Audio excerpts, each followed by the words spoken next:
হ্যাঁ, আপনি ঠিক কথাই বলেছেন। দাসবাবু একটু ভয় পেয়ে গেছে, কিন্তু ব্যাপারটা কি হয়েছে যতক্ষণ না না জানতে পারছি ততক্ষণ আপনাকে বলতে পারছি না। উনি কেন ভয় পেয়েছেন, উনি কি কি দেখেছেন, সেটা একবার ওনার কাছ থেকে শুনে নি, তারপর আমি আপনাকে সমস্ত কিছু জানাচ্ছি। আপনি চিন্তা করবেন না। তা দাদা, আপনি একদম ঠিকই বলেছেন। এখানে একা কাজ করতে আমি যে ভয় পাচ্ছি না সেটা বলাটা ভুল। সত্যি সত্যি আমি ভয় পাচ্ছি। তার পিছনে জঙ্গল, বাঘ, ভালুক, ভূত, পেতনি, কত কি আছে।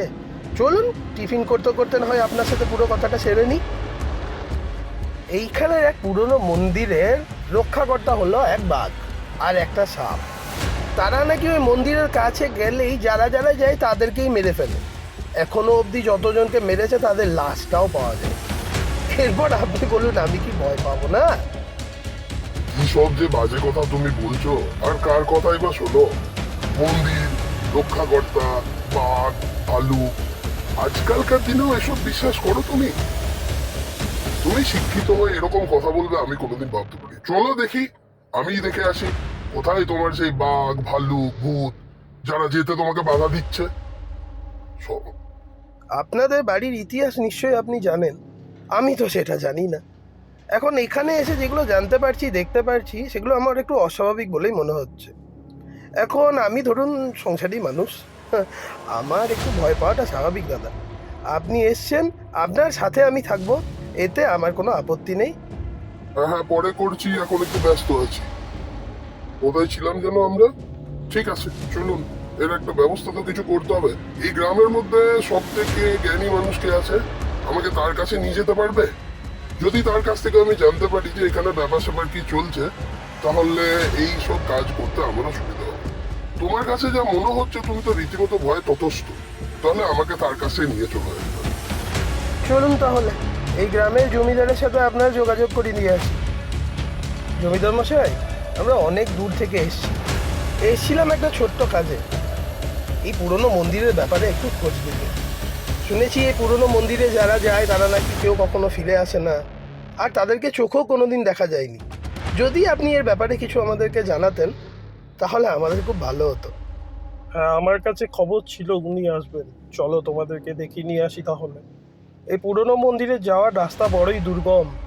জঙ্গল পেরিয়ে, মাঠঘাট পেরিয়ে, সেখানে বাঘের ভয় থাকে, সেখানে সাপের ভয় থাকে, সেখানে জীবজন্তু পেয়ে তারও ভয় থাকে। ওই দেখো দূরে, এই সেই বাঘ যে আজ 40 বছর ধরে এখানেই রাজত্ব করে চলেছে। একটা মানুষ যে ওই পারে যায় সে আর এপারে আসতে পারে না। তার পিছনে কারণ এই বাঘ আর মন্দিরের ভেতরের কালনাগিনী সাপ। আজকে আর যেও না, যখন ওর দেখা পেয়েছো নিশ্চয়ই শিকারের আশায় ঘুরছে। তোমরা করো, কালকে একবার বেরিয়ে যাও। এবার এখান থেকে ফিরে যাওয়া যাক, অনেক রাত হয়ে গেল। আজকের রাতটুকু আমার বাড়িতে থেকে কাল সকালে তোমরা বেরিয়ে পড়বে। খাওয়া দাওয়া তো হয়ে গেল, এরপর এখানে একটু বিশ্রাম নাও আজকের রাতটুকু। কাল সকালে তোমরা বেরিয়ে পড়বে, তবে সাবধান, ওখান থেকে কেউ ফিরে আসেনি। আমি তোমাদের মন্দির অবধি পৌঁছে দেবো। এখন ঘুমিয়ে পড়ো। সুপ্রভাত। আমি আশা করব এখন তোমরা যেভাবেই যাচ্ছ ঠিক সেভাবেই যেন রাতের মধ্যে ফিরে এসো। চলো তবে যাওয়া যাক। এই হচ্ছে সেই অভিশপ্ত মন্দির। কথায় আছে যে এর মালিক সেই পাবে এর ভেতরে যত ধন সম্পদ। তোমরা লোভ করো না, কারণ অনেকেই লোভ করেছে, তারা এই পৃথিবীতে কেউ নেই। সব বেঘরে চলে গেছে এবং তাদের লাশটুকুও পাওয়া যায়নি।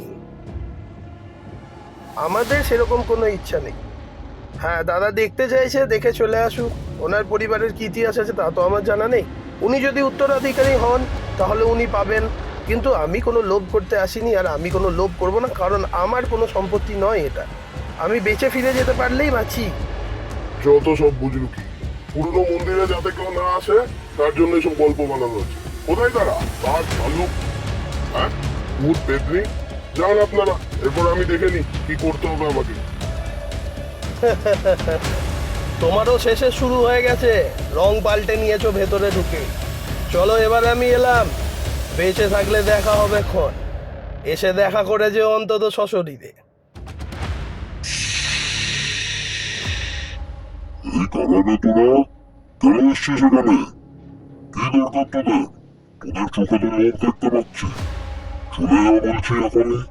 চলে যা এখান থেকে, নাহলে প্রাণ দিয়ে দিতে হবে তোদেরকে। না প্রভু, রক্ষা করুন আমাদের। আমরা এক্ষুনি চলে যাব এখান থেকে।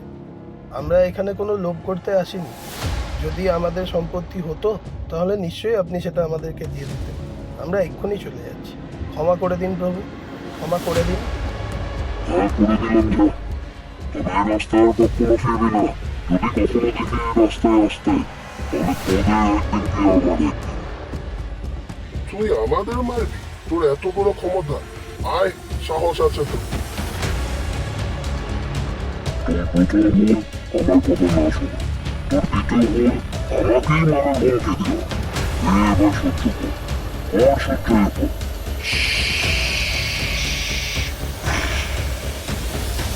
কি বাঁচাও, বাঁচাও। হে নাগেশ্বর, ওকে বাঁচিয়ে দিন, ওকে ছেড়ে দিন, ওকে একবার ক্ষমা করে দিন, ওকে একবার ক্ষমা করে দিন। আমি আপনার পায়ে পড়ছি প্রভু, ওকে একবার ক্ষমা। যারা তো একবার জমিদারকে গিয়ে ডেকে নিয়ে আয়, তারপরেই তার বিচার হবে। জমিদার যদি বলে, তবেই আমি ওকে বাঁচাবো। এখান থেকে কেউ আজ অব্দি বেঁচে ফিরে যায়নি।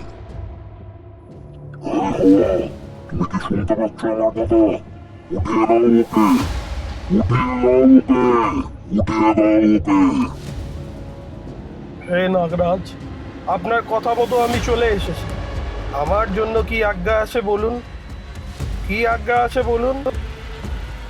এই দুজনকার মধ্যে একজনের চোখে আমি সত্যতা উপলব্ধি করেছি, সেই কারণে আমার মনের মধ্যে দয়া এসেছে, এবং তোকে কথা দিতে হবে, এই তৃতীয়বার এর উত্তরাধিকার ছাড়া যেন এই মন্দিরে প্রবেশ না করবে। তুই তো জানিস এর উত্তরাধিকারী কে হতে পারে। হ্যাঁ প্রভু, আপনি ঠিকই বলেছেন। এরপর থেকে আর এখানে কেউ আসবে না। গ্রামের অসংখ্য মানুষ এইখানে মারা গেছে, আর তো গ্রামের মধ্যে কেউ নেই। এদেরকে ছেড়ে দিন, দয়া করুন। এদেরকে ছেড়ে দিন প্রভু, দয়া করুন। ছেড়ে দিচ্ছি, তবে এই শেষবার। এরপর আর কখনো বলবি না।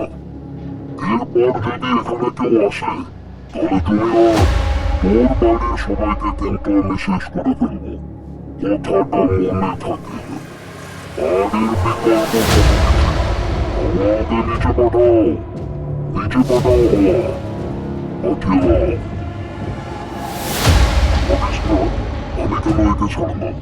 এ বাবা একবার আমার গ্রামের জীবন বাঁচিয়েছে, যার কৃতজ্ঞতা হিসেবে আমি ওকে ছেড়ে দিলাম। আর কখনো ভুল হবে না তুমি, আর কখনো লোক করবে না। ক্ষমা করে দাও তুমি। জয় রাম। আর কখনো এই মন্দিরের দিকে তাকাবো না। আর কখনো এই মন্দিরের দিকে